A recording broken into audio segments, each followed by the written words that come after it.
Greetings, dear Deb. Here we are. Again. Greetings, dear Moira. Well, you see, I'm saying greetings because we're going to talk about holiday chaos. So, greetings, tidings of great joy and stress and chaos. And joy and sorrow as we talk about the wheel. Greetings, my lovely.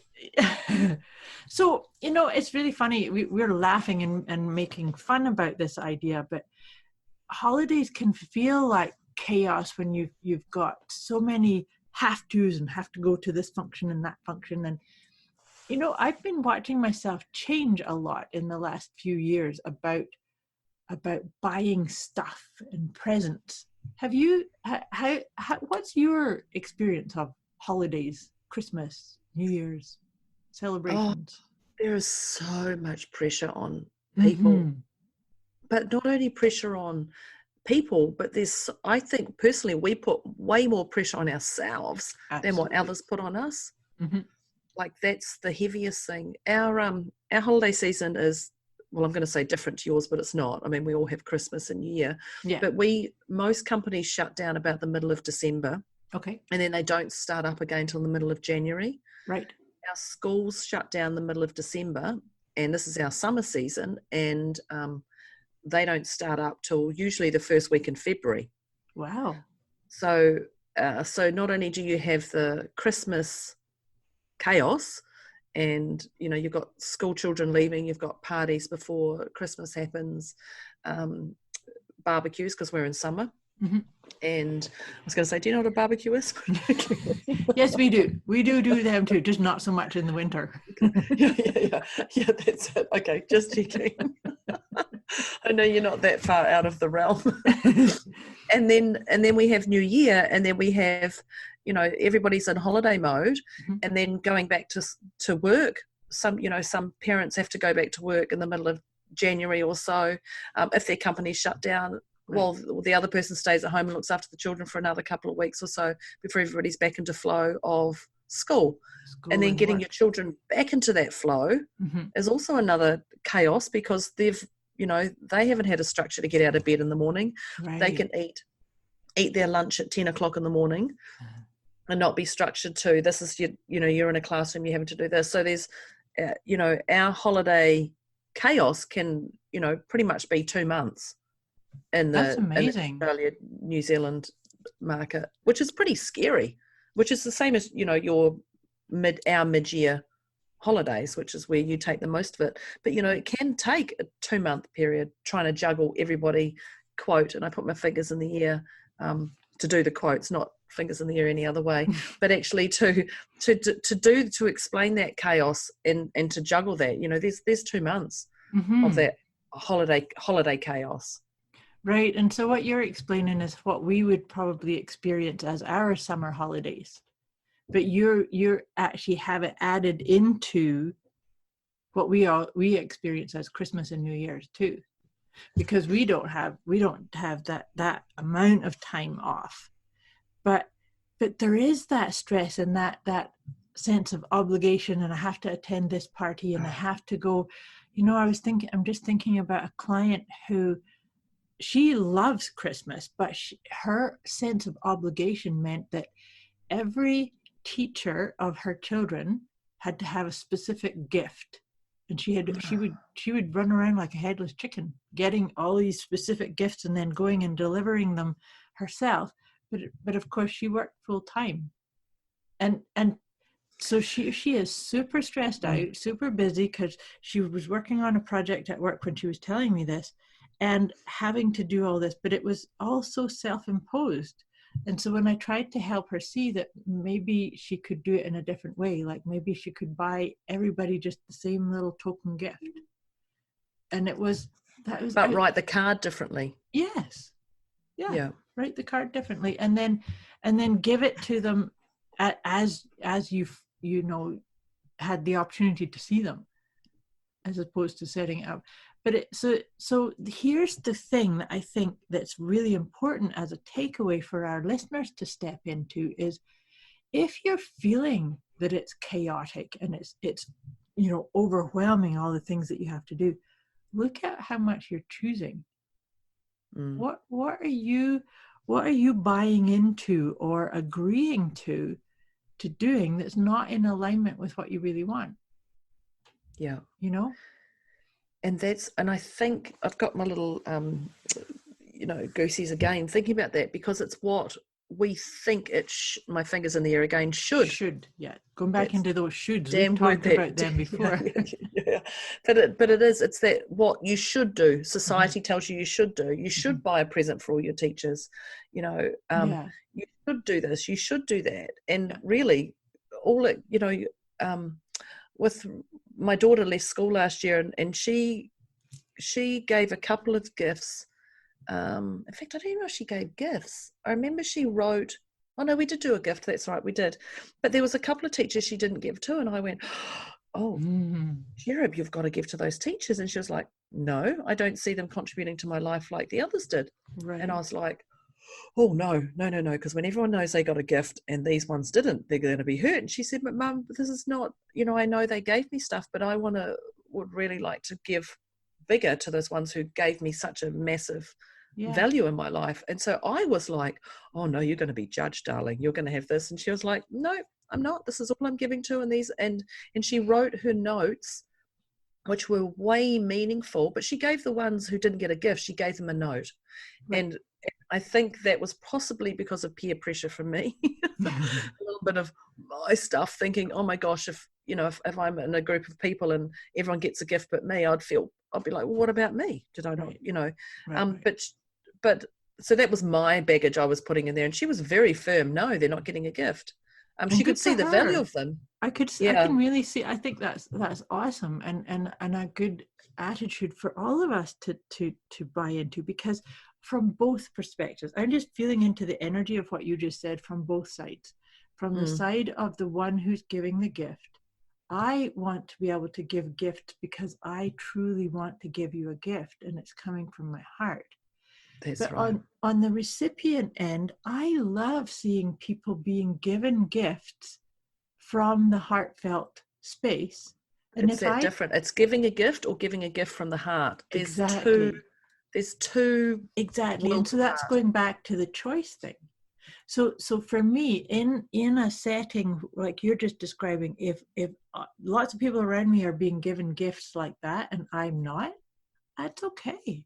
Because I get to receive the joy of witnessing that gift of love or that gift from the heart. And so that to me is a win-win. Everybody benefits from that. Because there was no malice in what you just said about your daughter. It wasn't I'm not giving that one because I don't like them, or it's just she was rewarding what made an impact on her. Yeah. And that's beautiful. And for an 18-year-old, I mean, my daughter's, I wouldn't say outspoken, but she's headstrong. Mm-hmm. But she's your daughter, so that kind of goes with the territory. I'd have a little bit of me in her. Just a wee bit. Yeah, might have a little bit. But she's definitely was like, no, this is what I believe, Mum. And when she says those things, I go, this is not you, Deb. This is not your head to tell her what's right or wrong. Yeah. She's told you. She's very firm in saying to you, this is what I believe. Yeah.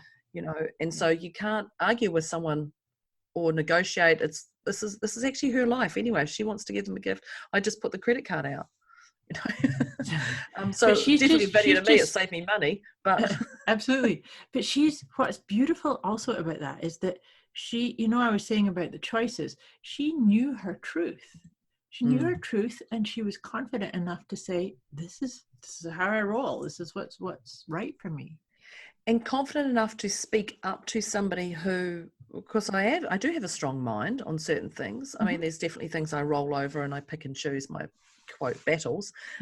But she was very firm on, this is what I'm doing. And I just knew at that moment, this is not your stuff. And then I stopped and reflected and went, actually, this is you getting feeling like, oh, I remember when I got left out and someone got gifts and I didn't get it. Right. And also Mum and Dad, growing up with that, oh, you must acknowledge everybody, you must do this, and I went, wow, this is all my stuff. And interesting how quick I mean, it was beautiful that I could quickly pick up that this is my shite, not hers. This is her. Like she was looking at me like I was weird, like, why? I don't need, and to explain that. And then we just stopped talking and I realized this is all my stuff that I'm trying to put on her. Yeah. And I think that's the thing. This happens in everyday life, but also around that holiday, because this is where in-laws say, you must come, you were with your other family last year. We now have you. So it's my turn. My turn. You were there for dinner last time and we got you for dinner, but you'd already ate too much at lunchtime for Christmas, so you didn't even appreciate all the food I've cooked all day. Well, no one said you had to cook all day. Like, this is your perception of what it is, but it is, it's other people's perception putting their shite, and I say shite because it is their BS, because that was clearly my BS, my shite, onto my daughter. And she just shut that down straight away, like, no, this is what I'm doing. Okay, Miss 18-year-old, I'll just be quiet and I'll tell you, Mum. Exactly. But I really like that concept, because the other part of this too, like you're talking about the meals and you're obligated to come to me and look at all the things that I've done for you.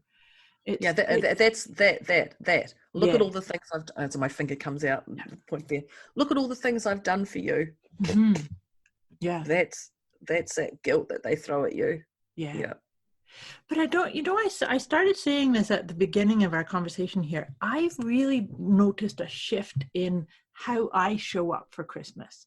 Like, it used to be, many, many years ago, I loved Christmas presents and I'd decorate the house and have the tree, and I don't really do much of that anymore. I do have a tradition where I have, and I think I'm in my 16th year, or maybe even 17th. I get a little Christmas teddy that's got the current year. So I've actually bought my 2019 one already. And then I line them all up. And that's my kind of fun, cute, Christmassy Moira thing.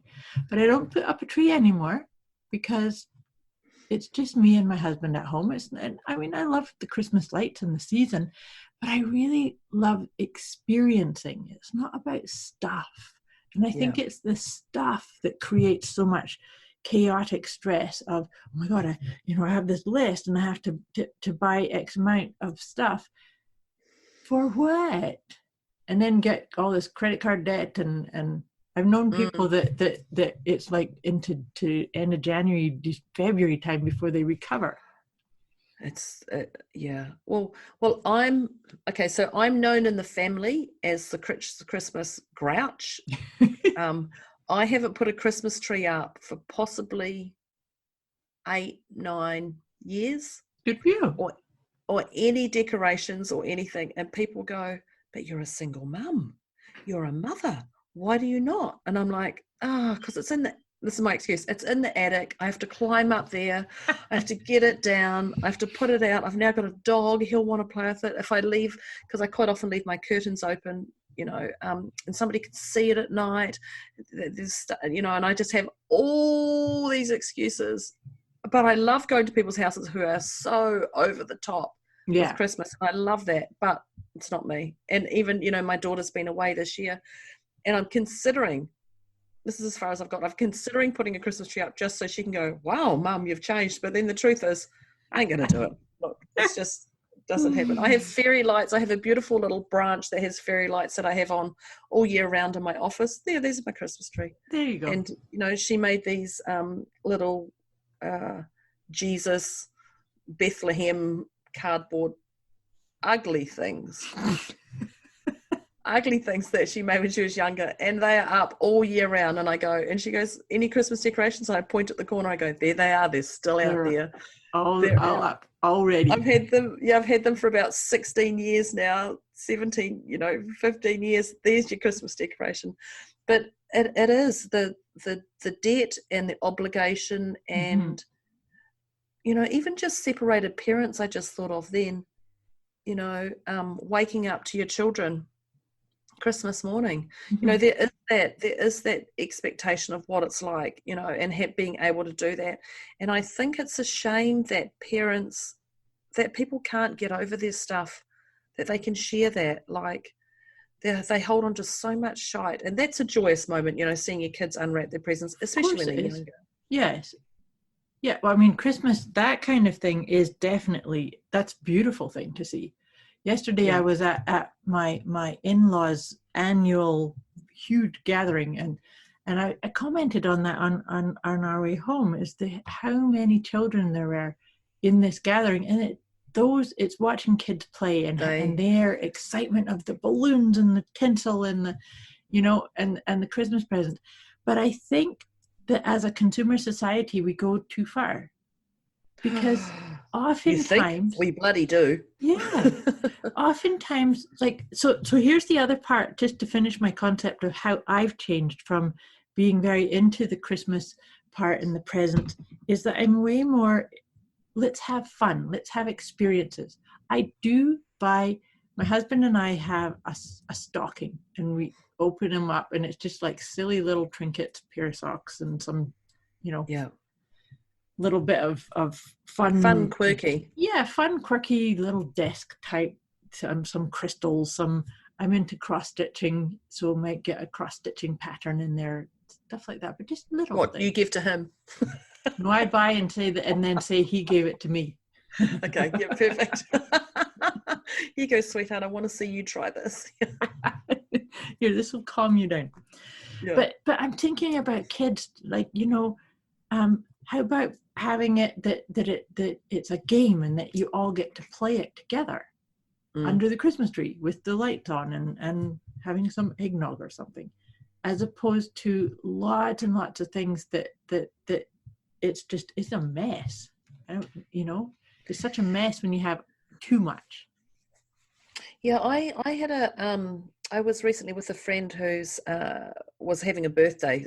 Her son was having a birthday, and even though the child got a lot of presents, it was just the joy of opening the presents. Like, he probably got maybe 20 presents, but even some of the presents were $1, you know, and it wasn't about that. It was just the joy of opening, and then him going, wow, like a ball. That's beautiful. Wow. You know, and just experiencing that whole, how exciting, it's a ball. And, you know, I know growing up, that's and precious. We do this, you know. That's really precious. I love that story. It's the boxes, you know, we buy our children gifts, and then they, you know, it's a toy Tonka truck or whatever, and then they spend all the time sitting inside the box, playing in the box, drawing inside the box, you know, drawing with pens and that inside the box. And I'm like, that's insane. This present costs so much money, and now you just want to sit in the box all day long and play with it. But that's the stuff. It's not about the most expensive or whatever. And my other frustration I get is parents trying to outshine other parents. Oh, you know? Gosh, yes. Trying to get brownie points. Oh, I got an iPad from mum. Well, I got an iPhone. You know, it's not about that. This comes from mum and dad, even though we're separated. This comes from, I don't know. I mean, Sophie's father hasn't gifted Sophie a present, and I actually don't even know if he ever has. You know, for me, so it's very different for me. But parents, get a freaking life. Pull your shite together. You know, collaborate. What's best for the children? You know, and if you can't be in the same room, which I totally understand for some people, you know, give from the heart, but don't try and outshine each other, because kids will always remember. They're not going to remember who got the iPad or whatever. They're going to remember the way mum talks down about dad, or dad talks down about mum, or the new girlfriend or the new boyfriend, or, you know, that's what they're going to remember at the Christmas time, not I got an iPad, well, I got an iPhone. Yeah. You know. Yeah. And that there's so many levels of chaos that can happen. Yeah. And it's that what we think is right is not necessarily the best option for children. Yeah, not the best option for children. No, and that, so, you know, and there's a theme in what we're talking about right now is actually really aligning and telling your own version of the truth, and allowing your children to access and feel into their version of the truth. their version. their I think version it's of coming out again. Yeah. Do you know, because you know how you were just describing about your friend's kid who was super excited. It didn't matter what the present was. Super, just unwrapping everything, and Yeah, and that's it, and it just wasn't actually a gorgeous. chaos. That was just, I sat back and watched that, and I do wish I'd videoed that, because the joy of just unwrapping and going through it, and then and it wasn't all these presents and then let's go for it. It was one at a time, and this is amazing, Mum. And the whole experience of that was overwhelming for me to look and go, that's what it's about. That is exactly what it's about. That is just so, so wonderful.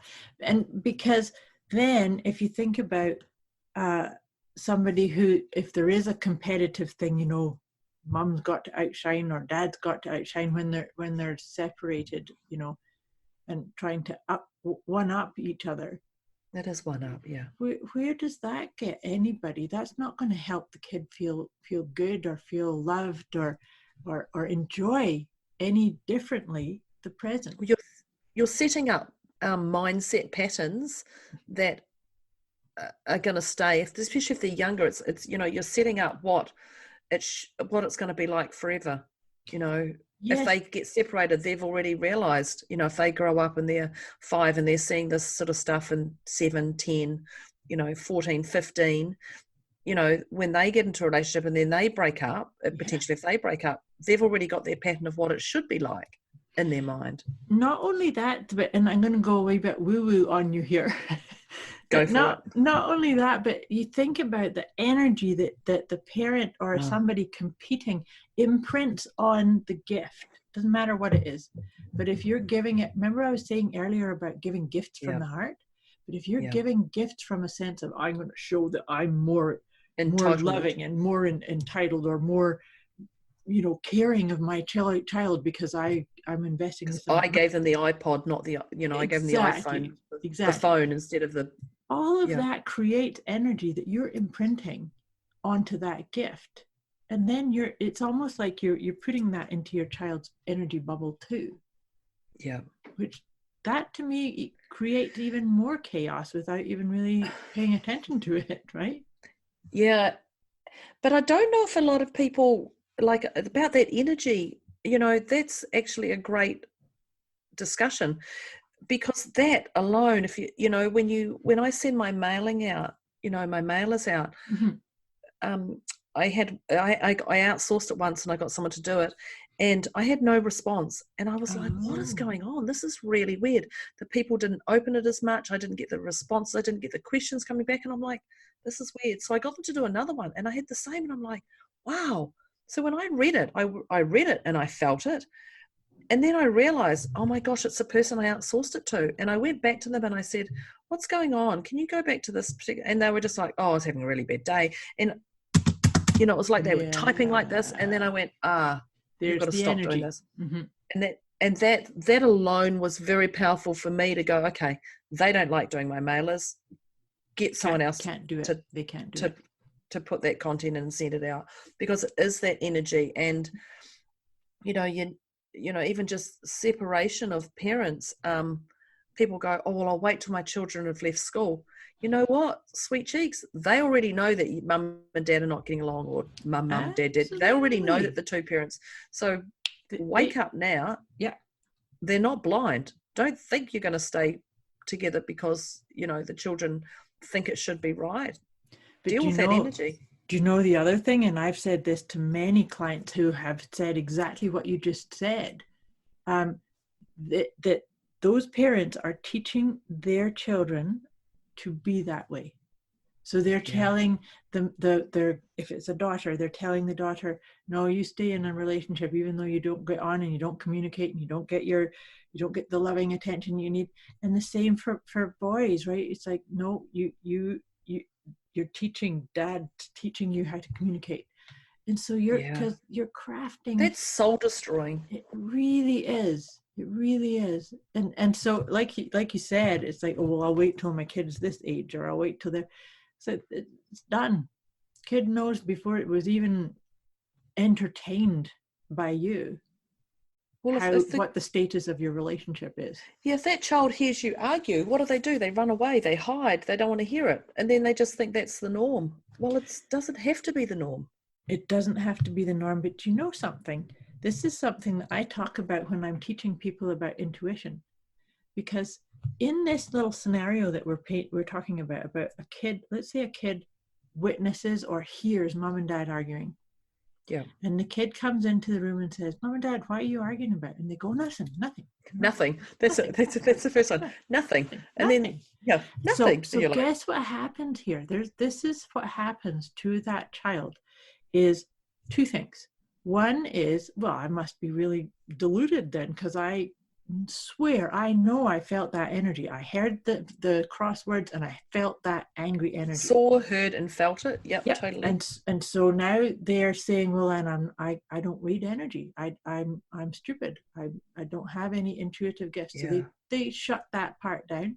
But the other one that's even more damaging in a lot of respects is they take it personally and they say, oh, it must be my fault because they're shielding me from it. I know what I felt. They must be arguing about me. They must be arguing about me. It's my fault. I'm a bad person. I created this and right. So those two things, that should, to me, that I really hope is enough for people to start going, wow, I commit to not imprinting my child in that fashion. There's like 10 podcasts we can talk about. I know, we can keep ruining your children. How to ruin your children effectively. But you're absolutely right, because we do go on, and so what actually do you say to them if they go, what are you arguing about? You say it's an adult thing, or it's something that how would you word that? That maybe mommy and daddy are working something out. Or that they're having a hard time. How about they're just having a hard time? And I guess the children then go back and go, what can I do differently? And that's where the suicidal rate and everything just keeps rising, because I guess we're not addressing it as much. We being parents are not addressing it as much, and giving, if you've got a question, if you've got a child who's a question asker, they get to that point where it's why, which you think is really cute. Oh, they got to the why question, and then it's like why, and you get and you're just like, because I say so. But why? Because I say so. Because you're so goodness, you're so drained, and that's just the easiest way. But we're feeding our children with flowers. We're feeding them flowers to plant in their mind. And then you get to that point, you just go, because I say so. So you're just throwing a weed in there. Oh, that's a weed, W-E-E-D. I can hear my accent. And so you're throwing in a weed there, because I said so, or it doesn't matter, and so it's just constantly, and I understand, because we are, it is that holiday chaos, that draining of the mind. But why? Why did she get that present? Why didn't I get that present? Why doesn't dad come here? Why? And you've got to give them enough information that allows them to think for themselves, but not shut down their quality question asking. Absolutely. But I think the key theme in that, when a child is asking why, is to always come back to love. Yeah. Because why will often be, why is my sister more special than me? Why did she get a bigger thing than I did? Why is, do you see what I'm saying? Is there's a theme in here that really can be completely put to rest if that child is reminded, you are a beloved person. There's nothing wrong with you. I love you. I always will love you. Yeah. I remember my sister got a blue bike, a navy blue bike, and I got a yellow one. And I'm like, why did I get the yellow one? Ugly. I wanted the navy one. And I remember those things. And I remember talking to mum, she was like, because hers was cheaper, or her, and it was just this. And I was like, well, I got the ugly yellow one. I didn't want the ugly yellow one. I wanted the blue bike that had different wheels, and I remember I was gutted and thinking my parents didn't love me because I got the yellow bike and not the blue one. Oh my God, looking back on that now, like seriously, they didn't love you because you got a yellow bike? but our mind is superficial, and that's what I truly believe. They didn't love me enough to give me the blue bike because they knew I loved blue, and I got yellow. Right. But and that's a beautiful example of how, as adults, we have limiting beliefs, because in your mindset, you may have recorded that to, my parents dishonored me, or my parents just didn't get how to. But they knew I liked blue, and they still gave me they still gave me a blue punished me. Yellow bike. Yeah, they punished me. I went around with this big loser tag on my chest. Because I was in the yellow bike. Because I was on a yellow bike. Yeah, I could jump better than my sister on her bike, But that was still not the point, because I had the yellow bike and she got the blue bike. But, those comparing yourself to siblings or friends or anything, and it's even right down to, it's comparing. There's another interesting one. I know. And as soon as you said that, I just realized that's one of the hugest things that creates this holiday chaos, is that comparing dynamic propensity. We all do it. Yeah. Jealousy is a soul destroyer. But we compare. And when you're younger, so-and-so got this for Christmas from their boyfriend. I didn't get that. I just got a voucher. He doesn't love me enough, Well, why? Yeah, and comparing's quite an interesting one. But tell me how, holiday chaos. Look, listen to us. How the frick do you resolve holiday chaos? Because our holiday chaos is heavier than your holiday chaos. For our December, January. Yes. But yours is mid-year, so it's still the same, So how do you juggle it, apart from without overspending, obligation to people, pleasing people, but also not destroying your own soul, be honoring yourself for who you are? What are you doing for New Year? Comparing, New Year, that's another one on its own. If there's so much hype for New Year, we've got to do this. And the truth is, the best New Year's are the ones that you go, I'm not doing anything. I'm just going to have a drink at home, or I'm just going to hang out with something, or I'm going to do whatever. Yeah. And I remember one New Year, I'd lasted till 2 minutes past midnight. I'm like, okay, done. Happy New Year. All the texts went out, out to the count. Yeah, I've been known to do a few of those too. I survived. I made it through the New Year. Do you know that to answer your question, and for our listeners too, is that my whole feeling is that it's so important to find out what lights you up. So if you like putting on your jammies, I remember talking to a client last year that was her idea of Christmas Day. She had so many past different obligations, had to be here, had to go there, do all these different things. And so she created her dream Christmas, and it was to get up and put on these special jammies and binge watch all these different movies, feel good movies. And well, at Christmas we don't have adverts on our TVs during this, so that's a great time to switch off everything. So you don't have to wait for the ads to go. Right. Or we can just watch Netflix, which doesn't have. That's what we do. Oh, yeah. I watch Netflix, so I don't know what adverts are anymore. But the thing is that so that was her brand. It's not necessarily what I might choose to do, but it's to find out what would you, and we've been talking a lot about having with kids too, what would they love to do? They probably love to go out tobogganing. Well, I'm talking about where we are in wintertime. Oh, tobogganing, yeah. Tobogganing. Or going swimming. So we could go say, swimming, go for a day to the beach, or go for an outing, go for a picnic. But it's to create those kind of meaningful experiences how you want them, not to compare yourself and say, oh, well, neighbors are going to go to Timbuktu, so we should too. Right? I remember last year for Christmas, we ended up, the year before, Mum did the big Christmas cooking, and we all got allocated jobs, and I'm not, my kitchen skills are not as high quality as my family's. That's the nicest way I can put it. So I was on the drinks. Good. I did the drink. Yep. Except I used pomegranate, and my daughter and I opened it up, and it splurted up the wall of my parents' laundry. Oh, no. And then we had to try and scrub it off, and we couldn't. So I think they ended up having to paint it in the end. So I got off drinks. I was no longer on any duty. I was taken off drinks You because just they had to thought sit there and look pretty. they thought that was the easiest. We'll just give Deborah drinks. But no, even that I stuffed up. The drinks was lovely. It was the painting of the laundry afterwards.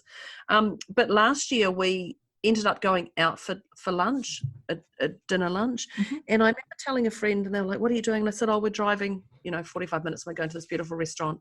We're going to have lunch, and then we'll come back here and, do a bit of presents in the morning and afternoon, just really hang out by the pool. Nice. And do things. And they were like, oh, you can't go out for Christmas lunch. Why not? And I remember thinking, why? I don't have to get in the kitchen, which I'm not very good at anyway. And I'll happily admit that. But also not only that, I didn't have to, we had no dishes. Mum didn't have to be in the kitchen all day long. Yeah. Because mum loves to cook, and my sister, and they do their whole extravagant, and it's great. But just turn up and be fed and go. And we could eat, oh, I made this for you. Why didn't you eat it? None of those things. It was just so much easier. Now, yes, it was a pricey meal, but I remember I had about 4 plates of shrimps just to start my meal. And I remember Mum looking at me going, what are you doing? And I'm like, I can eat this. I'm okay. They've got it in front of me. And I just did what I wanted to eat at Christmas time and did my own thing, and then I went and had dessert. And then I went back, and then I had the ham and the rest of it. But I did it in whatever order I wanted to do it. Well, good. And I do remember Mum rolling her eyes at me very graciously. But it worked for me. It worked for me. It worked for the children. It worked for everyone there. And I got to see, and I got to experience a restaurant Christmas that had actual pressure taken off it compared to what it's like. Yeah. Like, sit down and eat this. Kids could do whatever. Yeah. Eat whatever they wanted. Yeah. If you wanted to leave it on the plate, you didn't want to eat it, you didn't have to. But we do live a lot. Excellent. That's excellent. So that's because you were in touch with your inner experience of what felt right to you, and you let yourself have that. Yeah. I think that's awesome. That to me would create so much calmness and happiness around the Christmas season. Yeah, it was worked for me. Yeah. And this year I've said to Mum, are we going out? She's like, I don't know. And I'm like, let's do it again. So I can have all the seafood I want, not have to worry about. Because you know how to do it. and to know that someone came and took my plates away. Yes, and cleaned up, and I didn't have to do. That's so, because when someone's in the kitchen cooking, you do have that obligation that you have to do the cleaning up. Contribute. Do your part. Yes. Ugh. Yeah. Yeah. And there's so many dishes, but there's it's the obligation of other people telling you what you should and shouldn't be doing. And so people can do that, but what you are saying is people can tell you what you should or should not be doing, and you can say, thank you, this is what I choose. I think that's the biggest thing, is to just keep coming back to choosing what's right for you. Really. Well, if you don't have your children on Christmas Day, Boxing Day, what's really, it's just a day. Yeah. Like, it's a day, and you get to choose what kind of experience you get to create. That's it. It's your choice. It's your choice. And I remember last year, Boxing Day, we have big Boxing Day sales, and everything we do too. Really reduced. And my daughter was like, we're going into the Boxing Day sales. Now, personally, I couldn't think of anything worse than going into the Boxing Day sales, but it was what she wanted to do. Mm-hmm. So I said, okay, I will drive. It was like an hour and a half to drive. I'm like, I'll drive, and you just go. You just go for it, and you do your stuff, because I personally would want to run a few people over if I'd gone into that state. But that's what that was my contribution. I'll drive, you go do it. I'll sit in the car with a book or whatever. You go do your shopping. I had no desire to do it. Well, that's and it's lovely. Just working out what works for you to other people. What works for you, and respecting yourself and respecting the other. But it has to be you respecting yourself first, because that's when you own your own energy container, and you respect, this is what I need. And this is what I'm willing to do for you. So that's a perfect example for us to wrap up this conversation. That in itself would reduce chaos. No guilt. Guilt. No guilt. No guilt. You're your own person, your own individual. And that's the important stuff, is to do what serves you. What serves you, and by doing that, you become the best service to all around you. That's right. Yeah. Awesome. So on that note, I wish you an awesome Christmas. And New Year. And New Year. And holiday season, whatever it is you're celebrating, however you celebrate. Doing the dishes and all those things. Yeah, however you sell it. But it's your energy. It's the awareness of your energy. Absolutely. Well said. What you put out, you get back. That's it. Yeah. Awesome, Deb. Well, this has been fun. Thank you so much. We look forward to hearing your Christmas peaceful stories. Yes. You're not going to get me in the kitchen. That's a firm believer on that one. I can tell you that one now. Promise I won't do that. But I'll let you know if I put a tree up. Okay. I don't think so. In fact, I might even take a photo of my my lovely little ugly Bethlehem things, and there's my Christmas contribution. But thank you, Moira, and thank you, listeners, because it doesn't have to be as hard as what we first perceive. What we've made it out to be. Absolutely. Yeah. All right. Thank you. Bye-bye. Beautiful. Thanks, team. Bye. Bye.